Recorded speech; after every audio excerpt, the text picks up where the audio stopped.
உண்மையிலே ஆமா ஸ்டார்ட் பண்ணி ஒரு 10 to 15 டேஸ்ல சேஞ்ச் ஓவர் தெரிஞ்சிருச்சு. கொஞ்சம் நாங்க 2 பேர் நிக்கும் போது ஓகே அப்படின்ற மாதிரி இருந்துச்சு. சந்தோஷ் சுப்ரமணியத்துல டக்கு டக்குன்னு கார்ல இருந்து இறங்கிட்டு ஸ்மெல் தெரியுதா அப்படின்னு கேட்பான்ல, அந்த மாதிரி டெய்லி போயிட்டு சரி தெரியுதா ஒரு 10 நாள் கேட்டேன், 11 நாள் தெரியுதுடா போய் தோடா அப்படின்ட்டாங்க. நிறைய சீரீஸ்லாம் இப்போ என்ன சொல்றாங்க, ஆரம்பிக்கிறதுக்கு முன்னாடி ஒரு சின்ன ஒர்க் ஷாப் மாதிரி பண்ணுவாங்க, இல்லைன்னா வந்து ஒரு ரேப்போ அந்த இது அந்த ஐஸ் பிரேக் ஆகணும்ல, அது உடையணுன்றதுக்காக நிறைய அந்த ஆக்டிவிட்டீஸ்லாம் பண்ணுவாங்க. அந்த மாதிரிலாம் இந்த சீரீஸ்க்கு நீங்க பண்ணீங்களா? எல்லா கேரக்டர்ஸ் உங்களுக்கு இன்ட்ரடியூஸ் பண்றப்போலாம் எப்படி இருந்தது? இல்ல பண்ணல. ஏன் அப்படின்னா சாருக்கு வந்து எப்பவுமே வந்து ஸ்பாட்ல ஃபைண்ட் அவுட் பண்றது ரொம்ப பிடிக்கும்.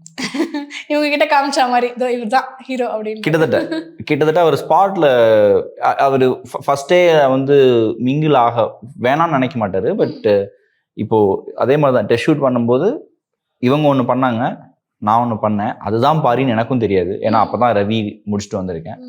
அப்போ மீசை எல்லாம் வச்சுட்டு இவங்க சொல்ற மாதிரி தான் நம்ம டிஷர்ட் போட்டாலே நான் யோசிச்சேன். நான் வந்துட்டு ரொம்ப இவர் முன்னாடி நிற்கும் போது ரொம்ப சின்னதா தெரியலாம். சும்மாவே காண்டா இருக்கு, இதுல இவன் வேற நினைச்சாங்க. அப்படி இல்ல, நம்மள எடுப்பாங்களா மாட்டாங்களா, ஏன்னா அது இவர் தான் பிக்ஸ் பண்ணிட்டாங்க. சோ இவருக்கு ஏத்த மாதிரி தானே தேடுவாங்க. அந்த மாதிரி தான் நான் யோசிச்சேன்.